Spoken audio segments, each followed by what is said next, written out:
This podcast is brought to you by JMC Academy, Australia's leading creative education provider.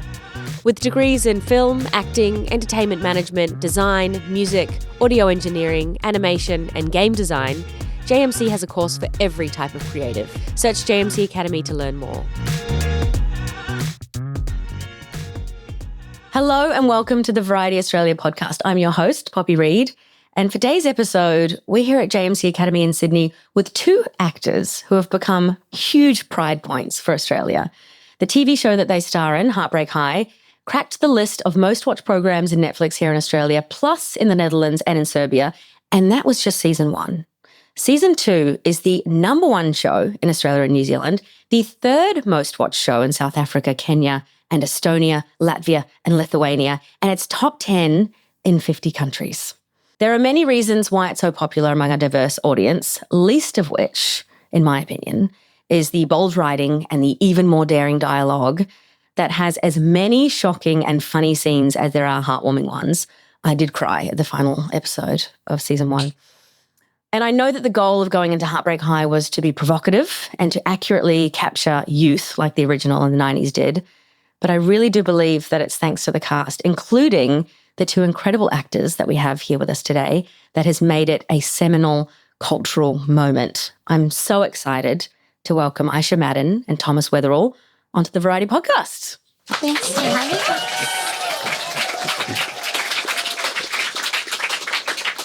Thank you for being here. Thanks for having us. Honestly, I was thinking about how important it is to have Australian stories told on a juggernaut like Netflix, and it's such a huge opportunity, really.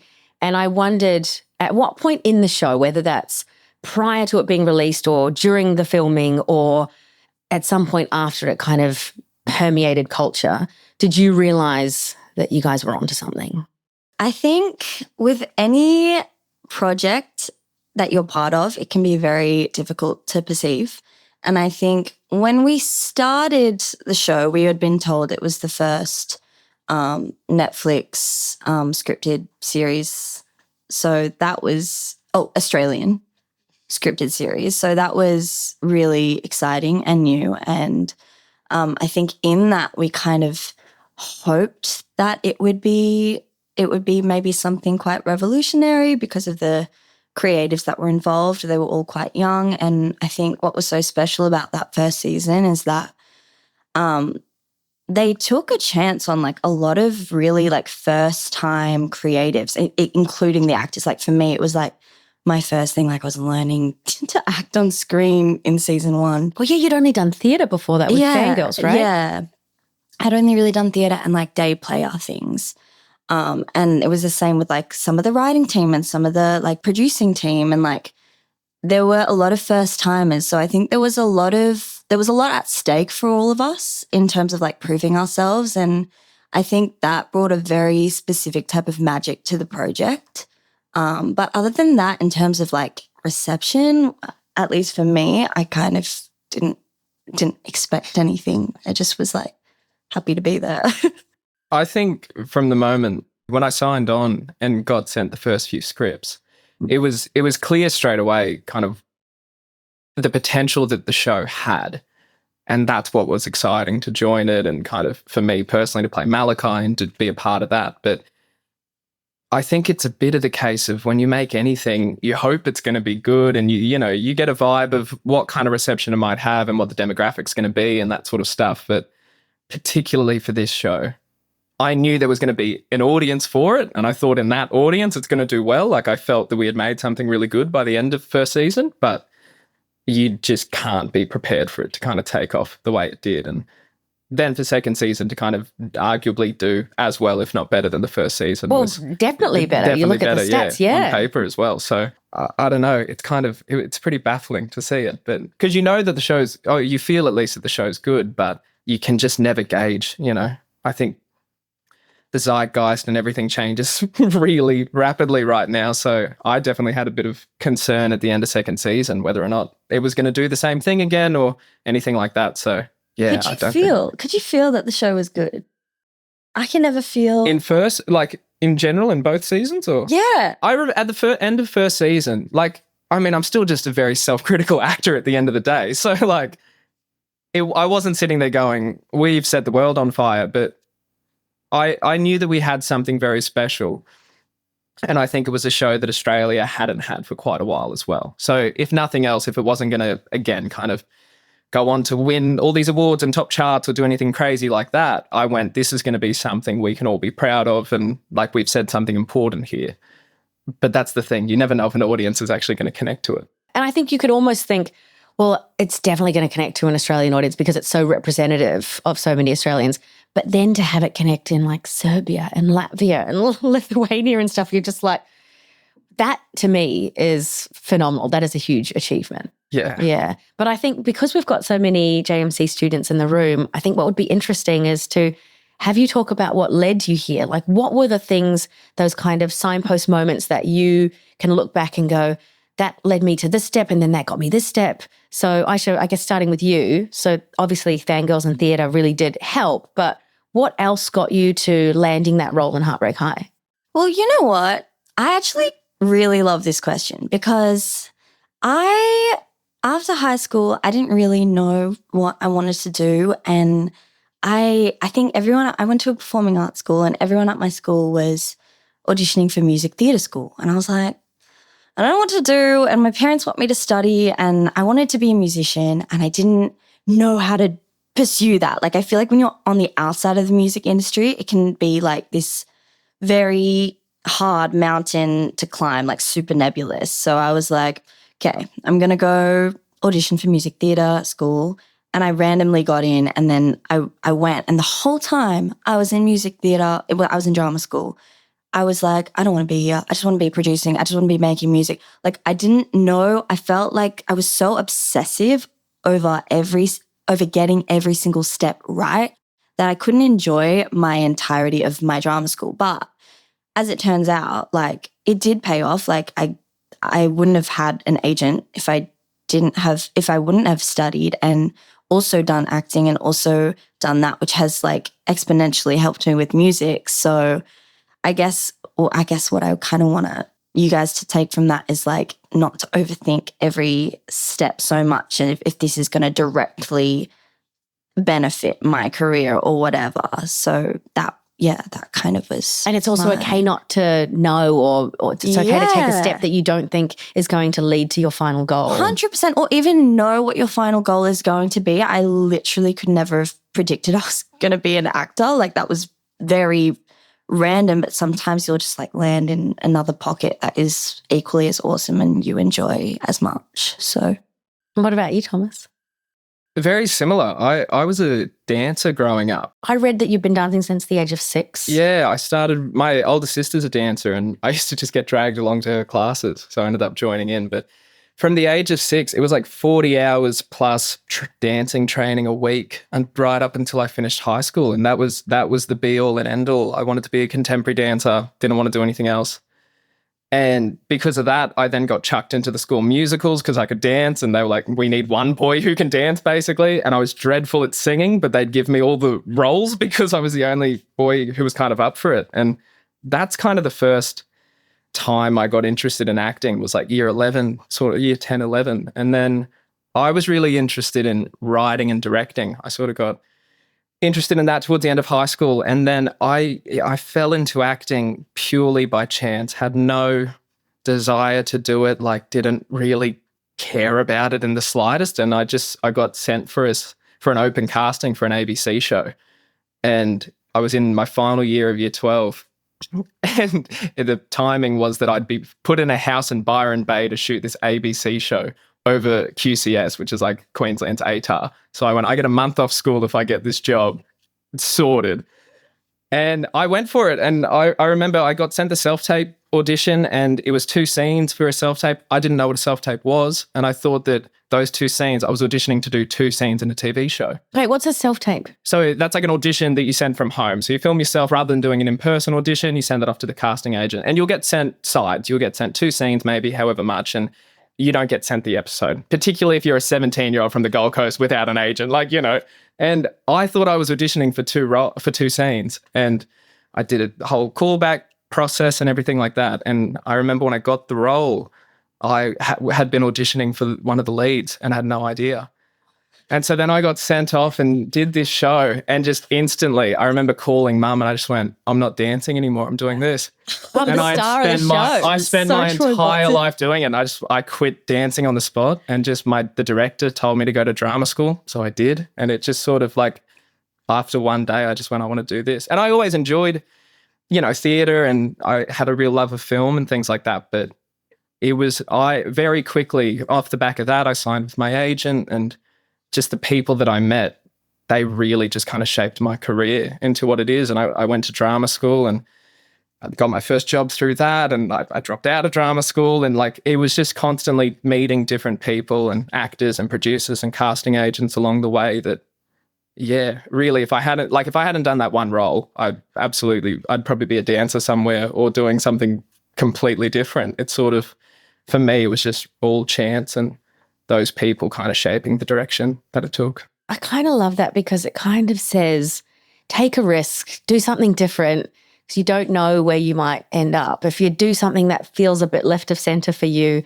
it could actually be you getting on the path that's meant for you. And it's the moment that I did that, I can't imagine doing anything else. I love this, and I'll do this career as long as people keep casting me, sort of thing. But I tend to, and sometimes to my detriment, but I'll throw myself deep into everything, sort of thing. Like if I make the decision I'm going to do it, then I'm going to quit the thing that I've just spent 11 years training my entire life for to go be an actor. And then I was unemployed for many years working in air conditioning and not getting any auditions. But that was the thing. That switch just sort of, the moment that came up, that was all it was. And same with writing or anything that I've kind of done since.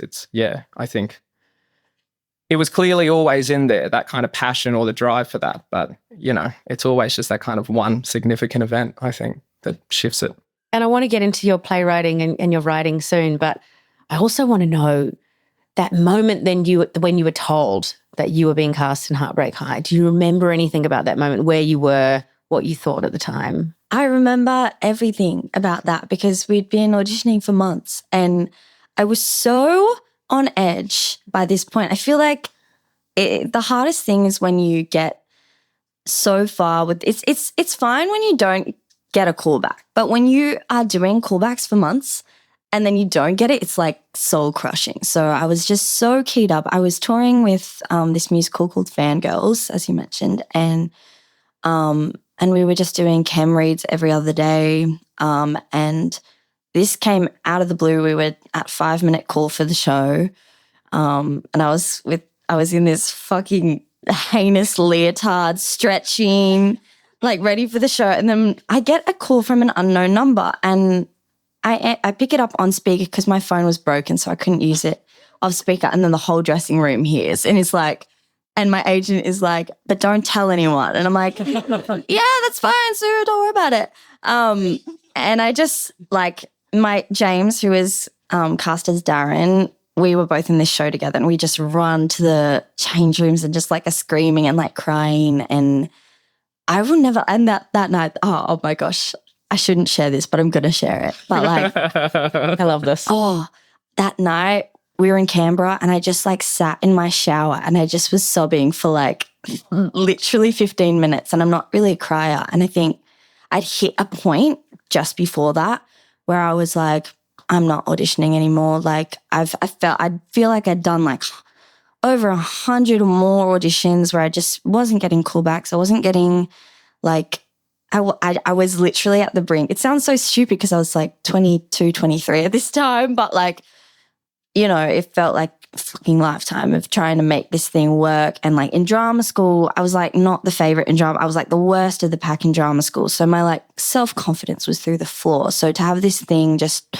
drastically flip and me be like, okay, maybe like this is for me, it was amazing. It was like the best feeling in the world. Do you know how common that story is of like, I get to interview a lot of well-known people. That's probably one of the most favorite parts of my job. And a lot of them say, so I was about to quit. Yes. I was done. And then suddenly this person took an opportunity on me. Suddenly I got this call. Like it's a very common experience. I have a theory. Oh, tell me. My theory is this sucks. I hate this theory because you completely. But I'm going to share it. It's my theory and I really believe it, but it sucks because it completely makes you like you have to relinquish control. And my theory is the reason that's true is because you stop caring past it. Like when women get pregnant or when women have babies, after they have babies, they're suddenly booking roles because they realize, oh, like there's more to life, and they let go of that grip. And that was me. It was the first and only audition I've ever done with the script in my hand with Heartbreak High. And I would never do it again. But like, I think there's so much to be said about just like not caring. I actually, I'm going to co-sign this. Yeah, because it's like when you talk to friends who have met the love of their life and they're like, I was just off people altogether, didn't want to date anyone, and then suddenly the love of their life comes along. Yeah, exactly that. Sorry, you talk now. I had a very different kind of audition process for Heartbreak, and I don't know how much of this is true. I've sort of picked it up from many different stories, but I got approached early on to audition for the role of Darren, and I just kind of immediately went back and went, no, thank you. Like there's no world in which I'm reading for this character.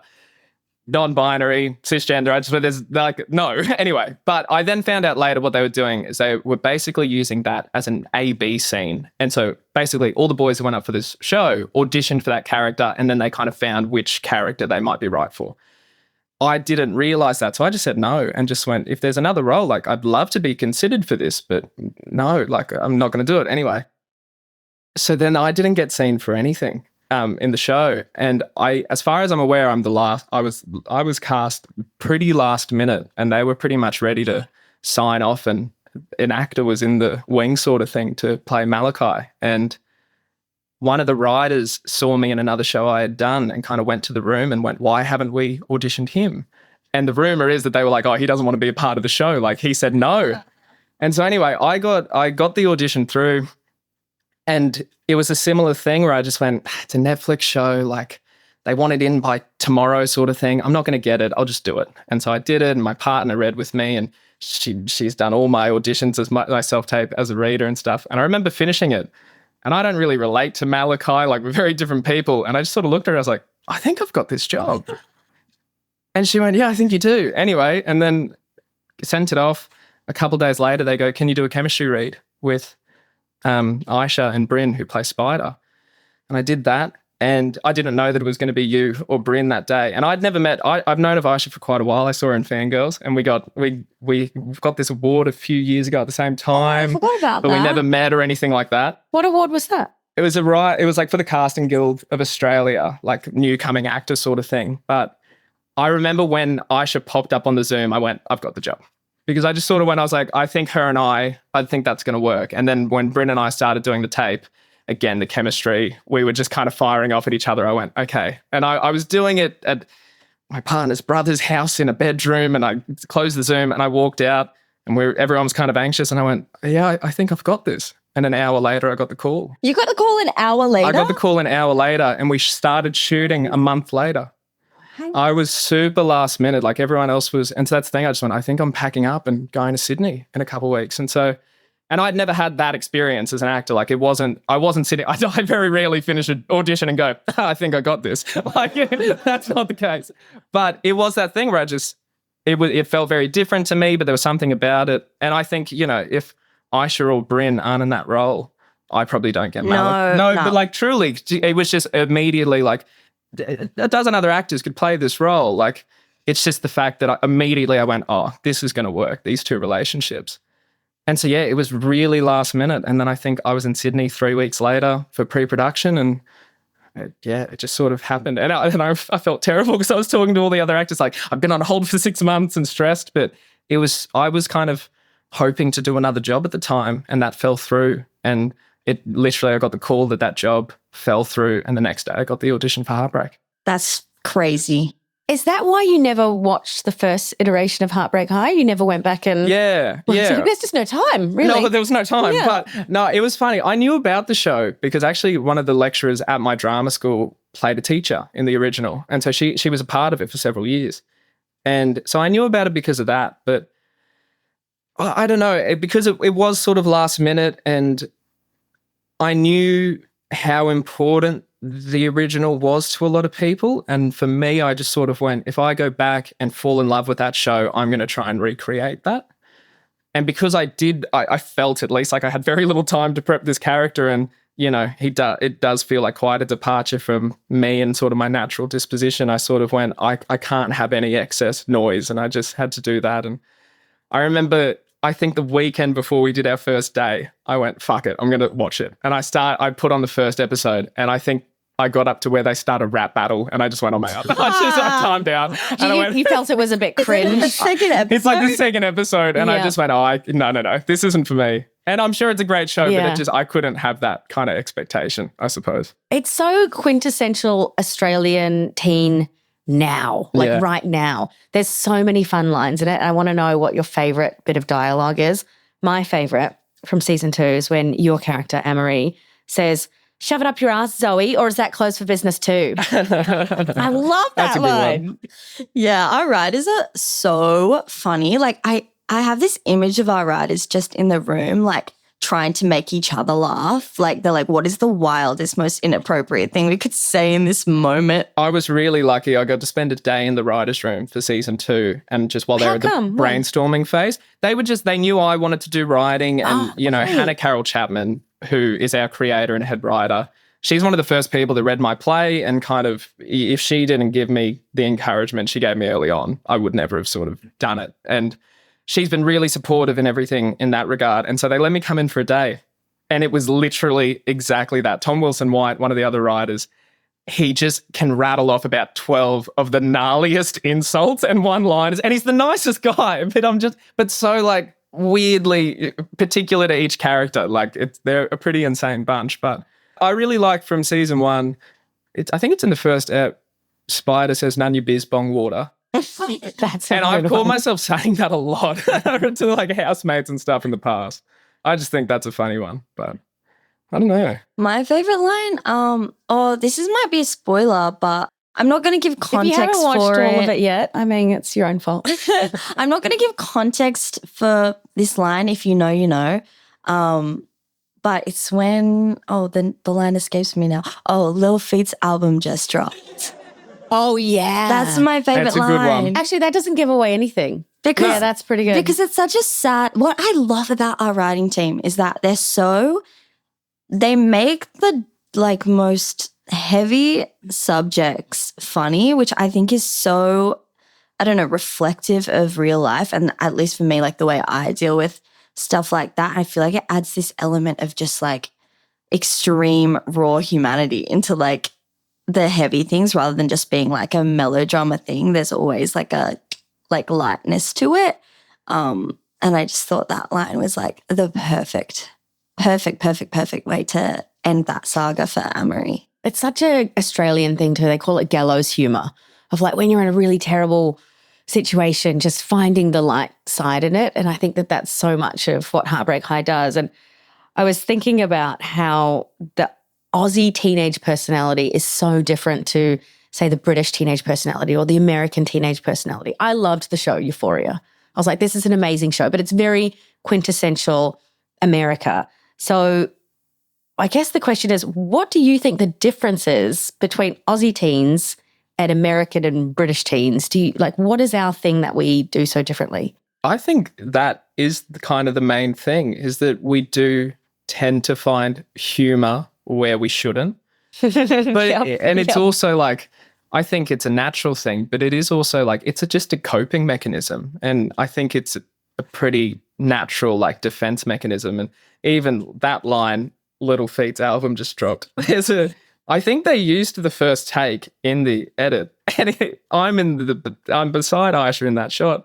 And if you notice, I just go, fucking hell, and just give her a hug. And because I really was like, that's an awful thing to say. That's not in the script. I don't know. think It is. It is. No, your line is. Yeah. But your I think I was just watching Aisha going, did we really just do that? Wow. But I think that's the case, that and I think it can be like it can fall into a negative light sometimes as well, that we don't take ourselves too seriously, and that, coping mechanism can come in at times that you don't need it to, and you should feel emotions and, ride the whole kind of spectrum of all that.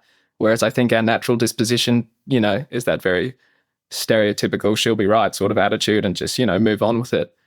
And from a lot of the other shows I've seen from around the world, they don't have that kind of innate sensibility. And, we've obviously got all of our slang and kind of weird cultural significances that we have. But I think particularly in this show, pretty much everything is underlined with that kind of intention of, oh, but it's okay, we won't make a big deal out of it. Then three episodes later, you get to have the dramatic payoff or something like that. But in some other shows, an incident happens, everything falls apart right there.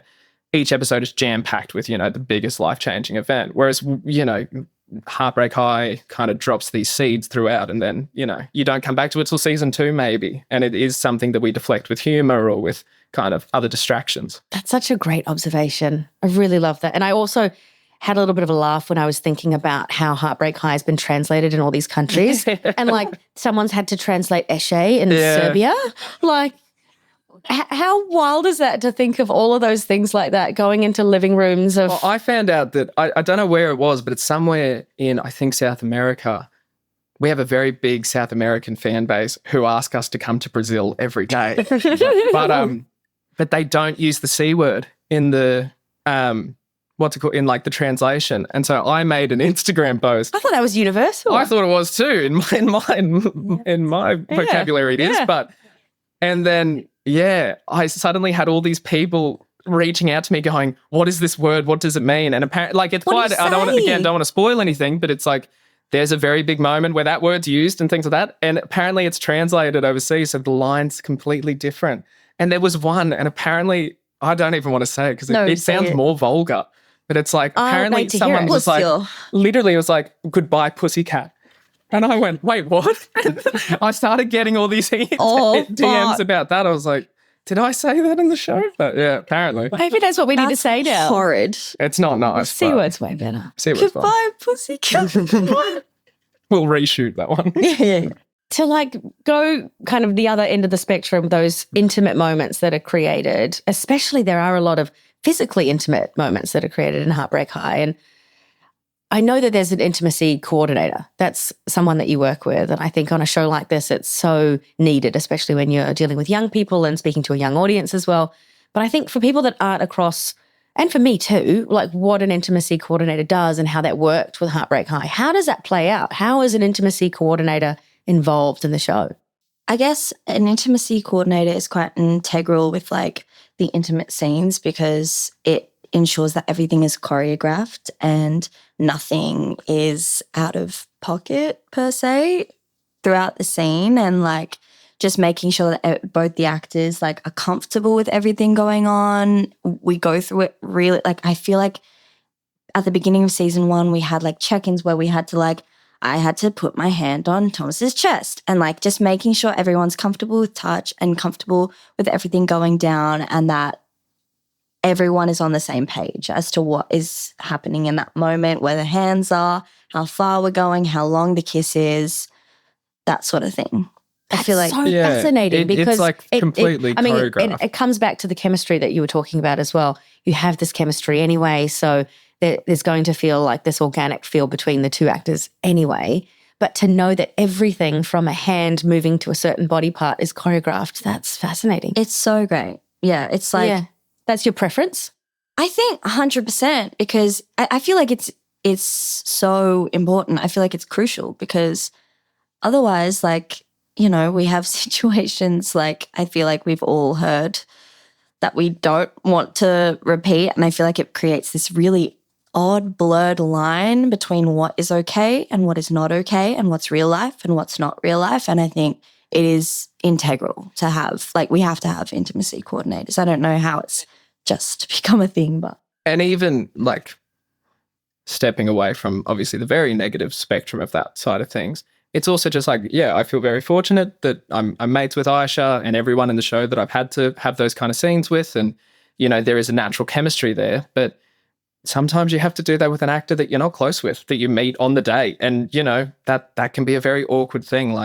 It's very choreographed, it's very strategic, but you still have to go there emotionally, physically, you're still being very vulnerable. And then when you get into the, side of things where any degree of nudity is involved as well, that's going on to the internet for the rest of your life. It is a very vulnerable thing to do. And so to have those precautions in place, especially I think in first season, that I had worked with an intimacy coordinator before for theatre, but never on camera. And it is a slightly different process, but it can feel a bit rigid and you don't quite know how to, make sense of that. But once you start to build that kind of chemistry, and, for us, particularly in first season, we have quite a few. And so there's the thing, like you have your general boundaries, your red zones, your green zones, like there's all this terminology that they use. But then not that the boundaries slowly drift, but you get a bit of a shorthand, and you're able to go like the process that at once is half an hour turns into a 15-minute chat, and then it can turn into a 5, and you start to see what's right and what's wrong. And, we hopefully feel a lot more comfortable with each other to just, kind of handle some of that ourselves. But it's still important that the intimacy coordinator's there so that there's no room for mistake either. Because again, there's obviously a very negative way that stuff can go, but it's also it's a tricky thing to navigate sometimes, and it can be very uncomfortable. And, I think of Sam Reckner, who's one of the newest cast members for season 2. He and I, spoiler, sorry, but it's been out for a while. He and I had have an intimate scene, and I love Sam. He is one of the best actors I've ever worked with. I adore him. And his second day was our intimate scene.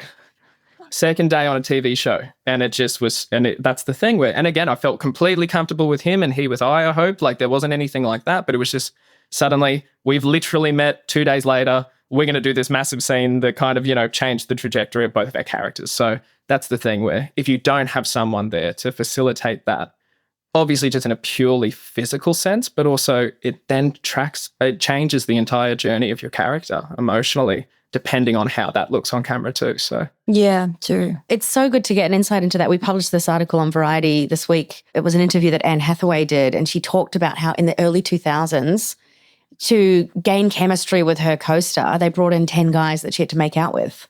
And she was saying, crazy. Wild, right? And she said, I felt weird at the time because they were saying, aren't you excited? You get to make out with yuck. 10 men. And now she said for this film that she's working on and releasing next week, the way that they tested chemistry was that the guy would choose a song and then play her that song, and then they would like have a bit of a dance together, and then they would see whether there was chemistry between him choosing a song that kind of piques her interest, and then whether they want to, like how they dance together as the decider of the chemistry, which I'm just like, why weren't we doing that in the early 2000s? Yeah, true. This is true. Yeah. Can you imagine going on to an audition and then going, okay, we're going to test 10 co-stars. We're going to bring them in a line and you're going to kiss every single one of them. That is my worst nightmare.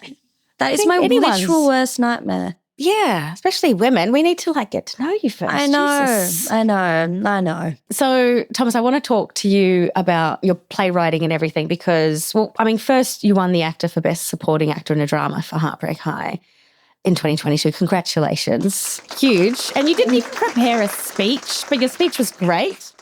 But you're a film writer too, and that monologue-driven piece that you did called Blue, it went national. It had a run in Sydney, it had a run in Adelaide, which wrapped up in February. But you didn't even expect that show to come out of your bedroom, I read. Like you kind of wrote it yourself and you did, and now it's national and out there. But I wanted to know, what did you learn about yourself as a playwright through having that personal, very, it was around mental health, it was around love, it was around death, around grief, and then having that out there in the world with you as the playwright and the architect of all that?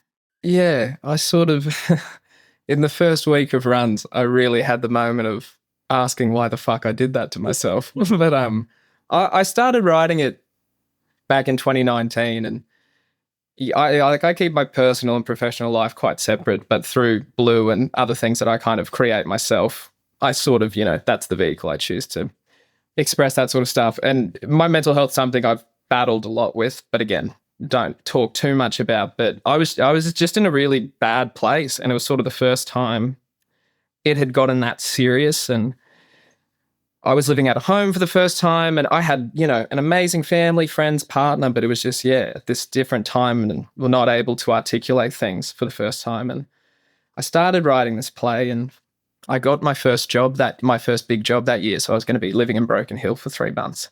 And I remember I wrote some of it and I showed my partner, and she actually forced me to finish writing it. I was like, I'm going to throw this out. And I had 4 pages, and she made me send it to Belvoir. And we had a big fight about it, and I sent a developer, I sent the first 4 pages, and that's how the commission came about. And it was the same thing with my mum. I kind of read it to her, and she just like, it was the first time anyone had, like, everyone in my life has been very supportive of my acting and the things that I do. But suddenly I had these people that mean a lot to me going, you need to go make this. And I think now I look back and I think retrospectively, it was less about a professional sense, and they were more just like, you need to go make this. This is important for you.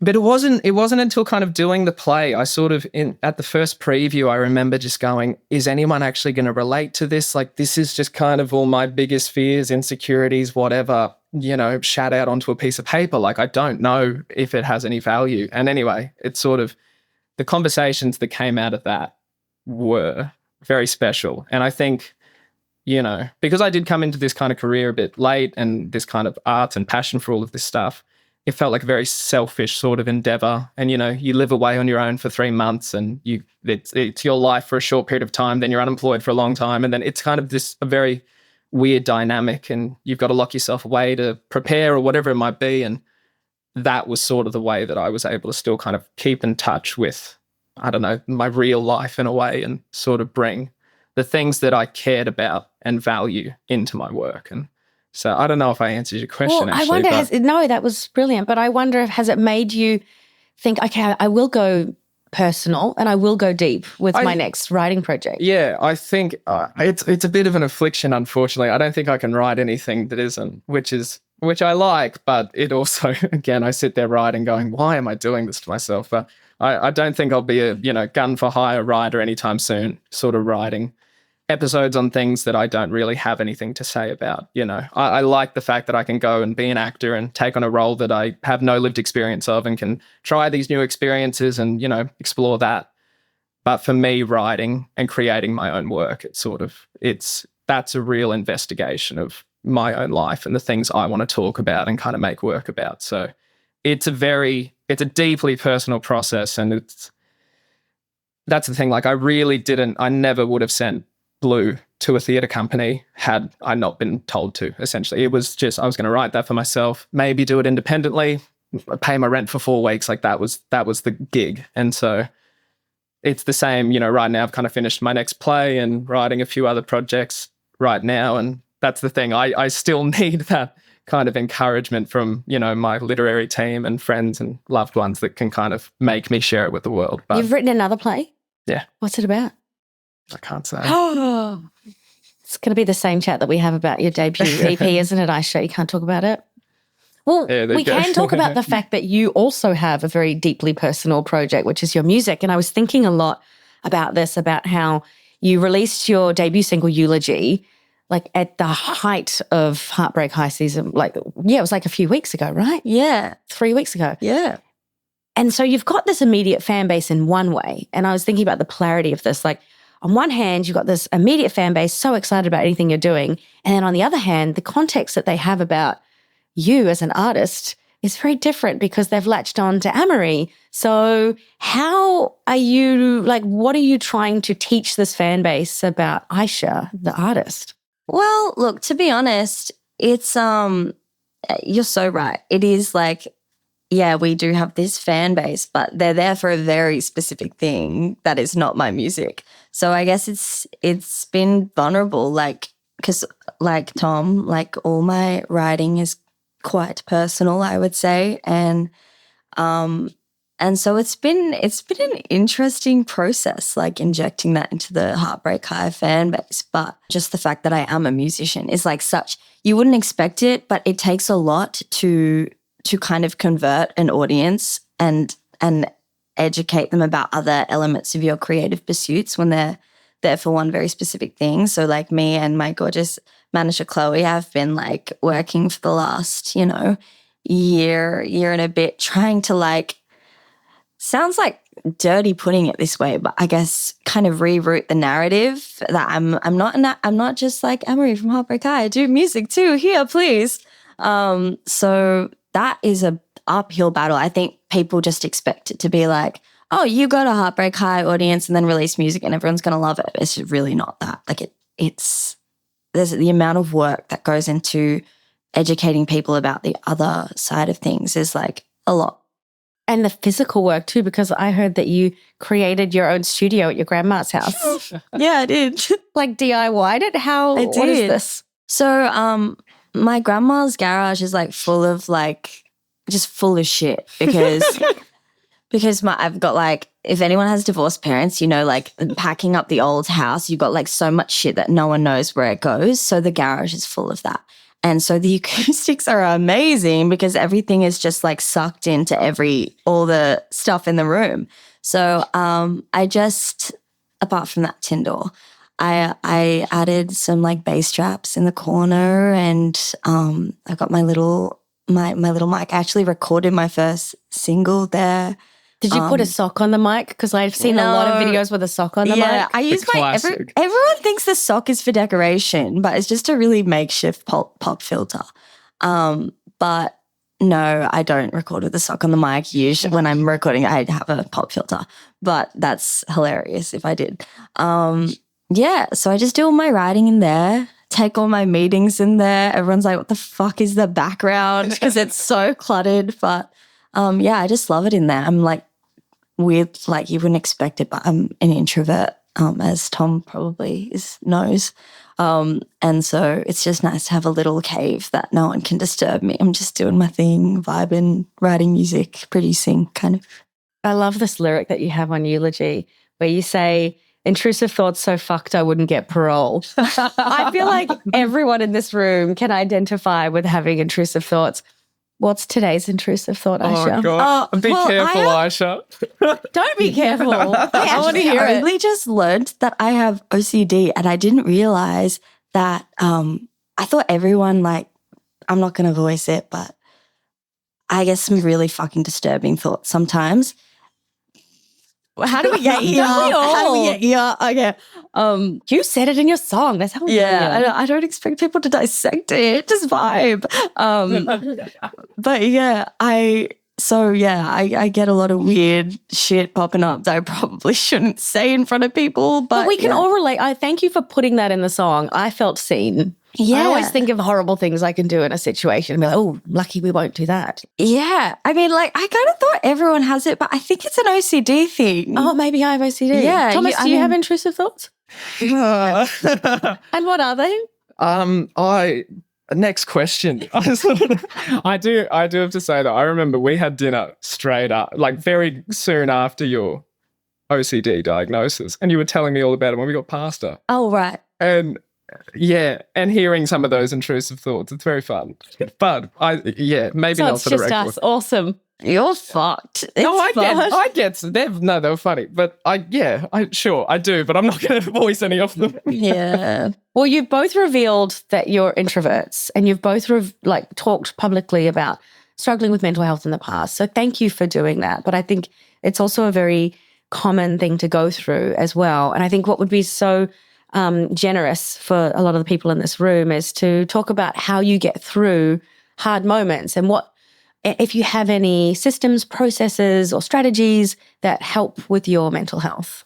I'm going to lay it down all on the table right now. Let's go. And say that I wish I did. I think it's a really like come as you are basis. Like it depends on the day. Some days I can be like bothered to be healthy about my mental habits and like pull myself out of things. And sometimes I just can't. And I'm just like, well, here I am. And I want to be really inspiring and be like, yeah, I go for a walk and I go to the gym and like stuff like that. But sometimes that's just not the reality. Sometimes I just, yeah.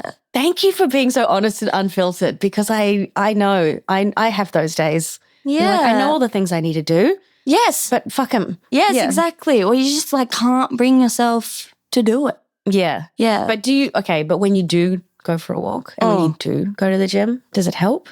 Yeah, definitely. I mean, like, I think there are a lot of things. Like I've started, I want to say recently, but it's been like a year and a bit where I've gone to therapy, and that's like really helped. I am hyper aware of the fact that a lot of people can't afford therapy in this country because it is a punish.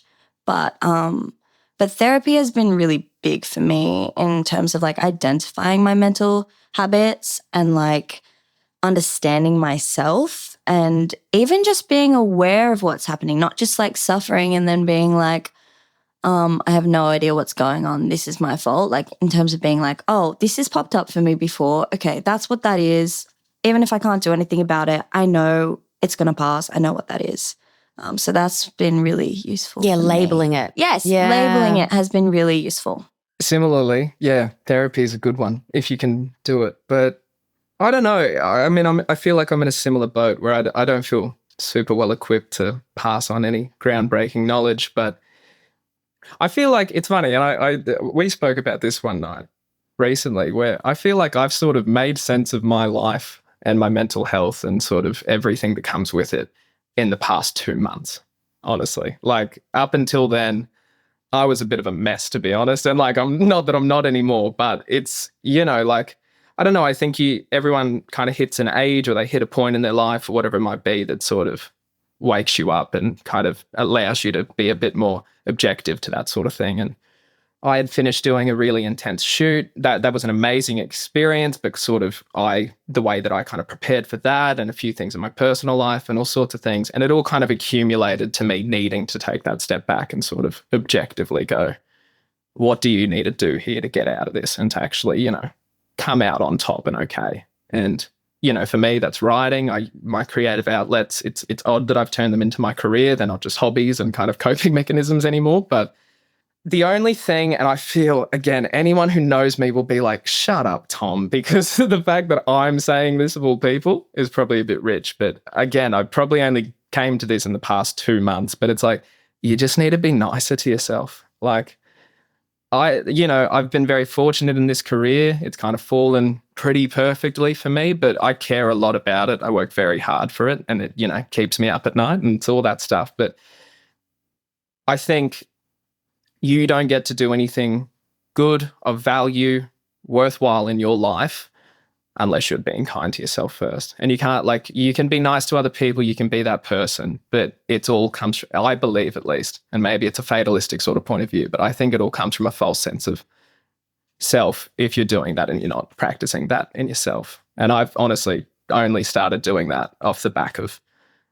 season 2 of Heartbreak High. In the past 2 months, it's been kind of a crazy time. And I'll give her a shout out right here because it's funny watching back season 2 and making sense of the kind of personal life and professional life. Because during season 2, I was in a shocking place. And I lent a lot on Aisha and Bryn and Sam throughout that time. And it's interesting because, I feel on top of things and all that, which is great. But you've then got this reminder that's kind of this constant, and I hope it doesn't bleed into the work, but that show's going to be there forever. And when I watch it back, I was like, fuck, I remember how I felt that day and what was going through and what had just happened. And, there's a moment at the end of the show where Malachi cries and I watch it. I'm like, that's just me. Like that's not in the script. That's just me.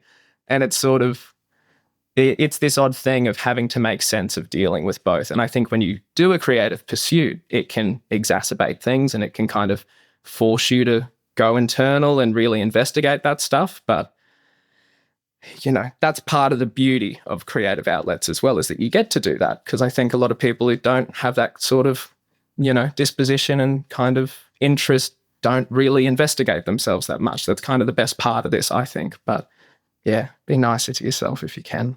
It's worth it. You're fucking amazing, Thomas. That was incredible. Thank you for sharing that. Thank you both for sharing that. Gosh, and you just changed something in my brain then where I realized that actors, they are, of course, they're people and we have such human experiences, but when you're asked to cry in a scene, sometimes you're not able just to channel what your character's going through. Sometimes you do have to channel something that's happening personally. So, of course, you're going to look back on that and go, actually, I was having a tough time at that time. And those are the tears, like yeah, that's what's happening there. Yeah. Thank you for sharing that.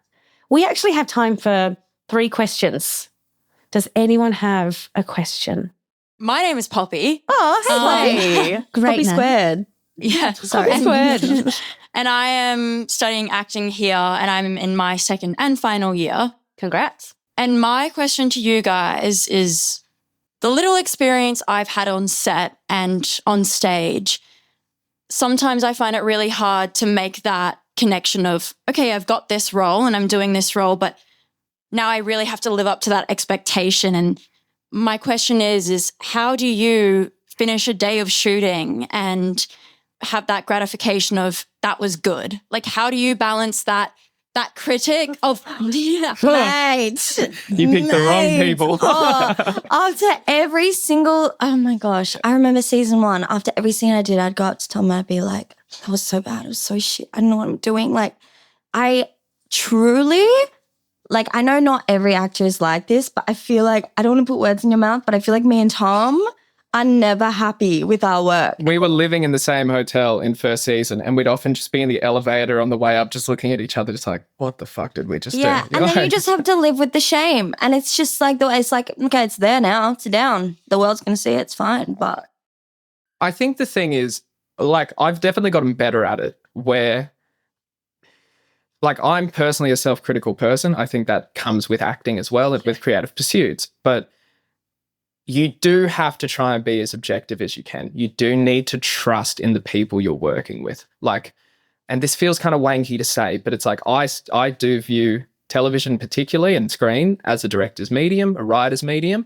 You're there to serve them. And so I get given the script, I'm going to prep it, do it as best as I can. If the director tells me we're good to move on, we're good to move on. Like, I might not think that I just set the world on fire, but I trust them enough that they're not going to put a useless take of me on camera because it reflects badly on them. But also, they've got a job to do.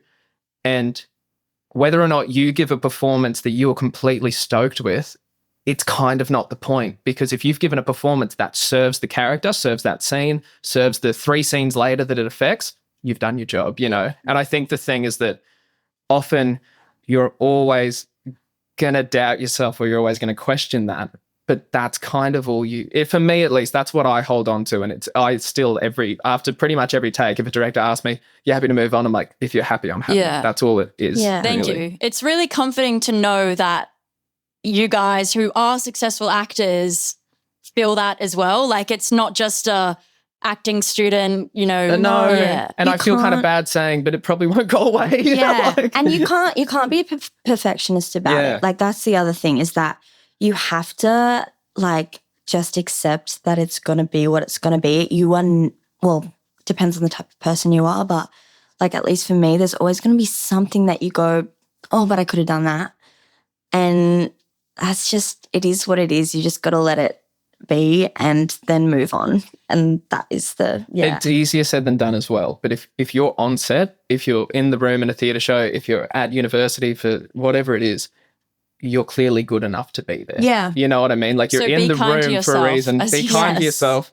But it is the fact of going, you're not winging it. Like, you haven't just been plucked out of obscurity and chucked there. The casting agent saying something, whoever it is, like, you're there for a purpose. And you're always going to be your harshest critic. I remember Neil Sharma particularly was really important for me in season 1 because I would just ask him straight away, if you're happy, just move on and we'll do it.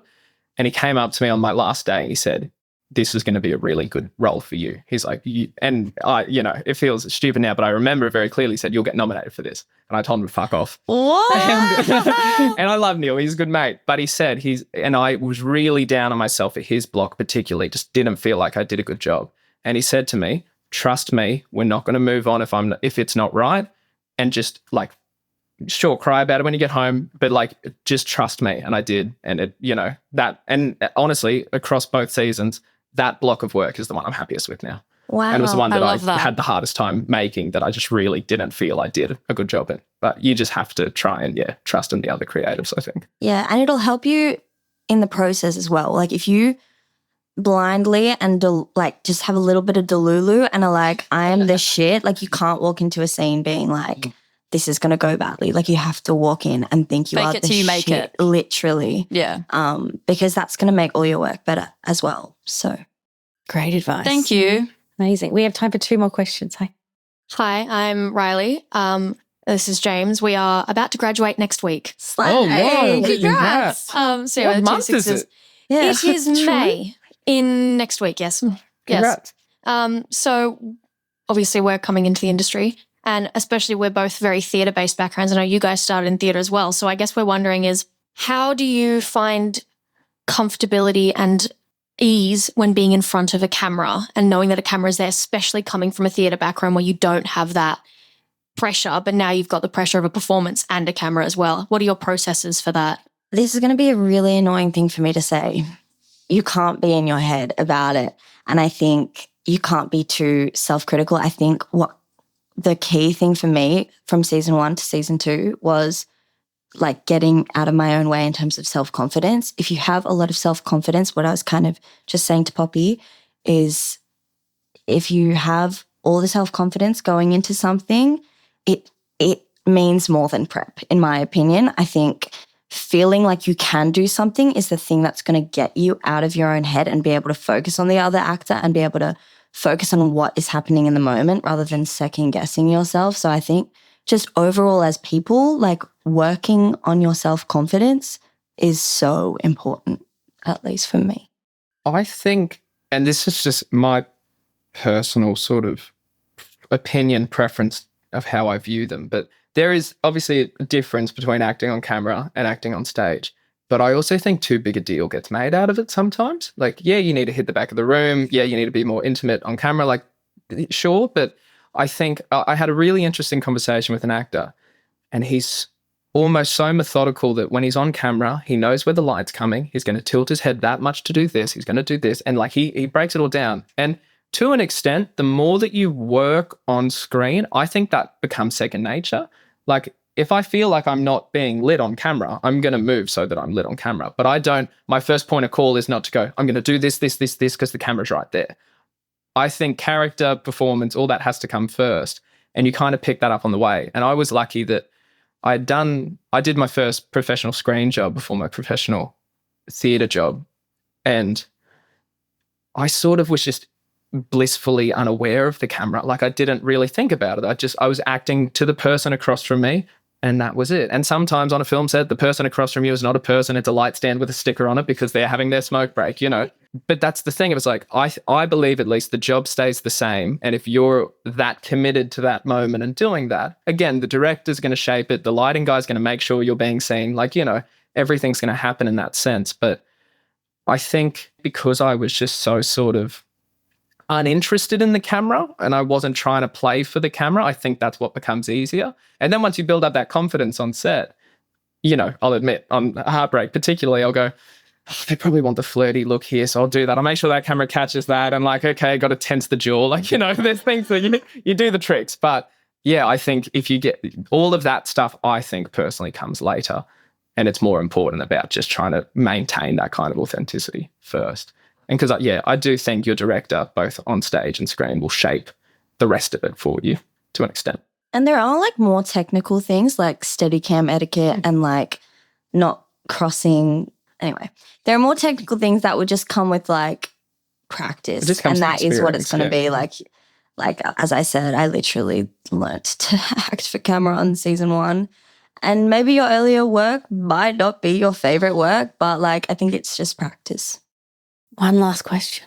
Hello.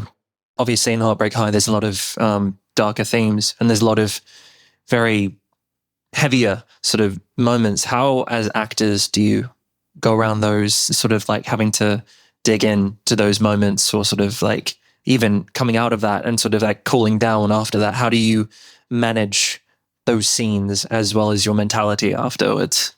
I'm a lot better at doing that now. And even just from the other jobs that I've done, you know, some of which haven't been released yet, but kind of post Heartbreak High, I have a pretty natural disposition to be drawn towards that kind of stuff. I like heavier material and I enjoy, you know, playing those sort of darker roles and exploring that stuff. And so when I first started, again, knowing nothing about acting, I was like, great, got to be a method actor. I'm going to go lose this much weight. I'm going to go lock myself in a room. Like, I was just like, great, that's what you have to do to be an actor. You don't. And I remember though even the first job I did was a really heavy sort of job, and and I was at 17 as well, but it took a lot out of me going, how do I balance all of that? But I think it's different for everyone, and like every method and approach is valid, and if it works for you, it works for you. But I think it's just important to remember at the end of the day, like, that's your character. I don't think as an actor you need to feel anything. You should make the audience feel something. You can be sobbing on camera, you can be as sad as you want, but if the audience watch it and think it's boring, you didn't do your job, you know? And so that's the thing where I've gotten better. There's still days where, you know, you might deal with material that's really close to home, and it does affect you. And then you just got to figure out what your safety precautions and mechanisms are outside of work to feel good about that. And as I said, I lean a lot on my castmates, and I watch a lot of rugby league to calm down. Like, I have a very boring, mundane life outside of acting. So the moment I go home, obviously I'm prepping for the next day doing that stuff, but I'm not thinking about the work. I'm watching a game of sport. I'm catching up with a friend. I'm calling my mum. Like, it's just about keeping the level of, when you're not at work, you're not at work. You don't have to bring that home. That experience dies with the character at the end of the final shot, you know? I think that comes with experience as well. And even now, like, there were some scenes in the second season that really affected me a lot more than I expected them to. And you still get that moment, but it's just about, you know, knowing the steps you need to take. And if that's going back and watching a State of Origin highlight for 3 hours before you go to bed, do that. If, that's the thing. But I also do have a process that I like to really tap into that stuff. And so it's about, if that is your way through it, it's valid if it works and you can do it safely. But I think the getting out of it is just as important, if not more important, than how you get into it. So if you're willing to go that deep to get into it, you should be willing to go that deep to get out. This is probably a different approach to how you answered, but for me, like, it's really important just on a technical basis when I'm shooting those kinds of scenes, is like to be really assertive on set and to be like, if you need to take a minute before they call action, you say, I'm going to take just 1 minute. I'm just going to take a minute for myself. And just to really demand, like, you never want to be a diva, obviously, but like, I think it's important, and you deserve that as an actor on set, to be like, you need to take your time with this. And so I think you just need to ask for what you need. And specifically on those days, just ask for what you need. And another thing is, like, when prepping for them, I think what has shot me in the foot in the past has been thinking about heavy scenes as heavy scenes. Like, they're just, at the end of the day, like, treating them the same as you would any other scene, and regarding them as just, this is just what the character's going through in this moment. I don't need to cry. I just need to deal with whatever is happening on this page in this moment. Sounds wanky, but like, just try not to regard those scenes as heavy scenes, and work yourself up to them and be like, oh, this is the day where I've got that scene. Like, treat every scene as equal, I think, is helpful with that.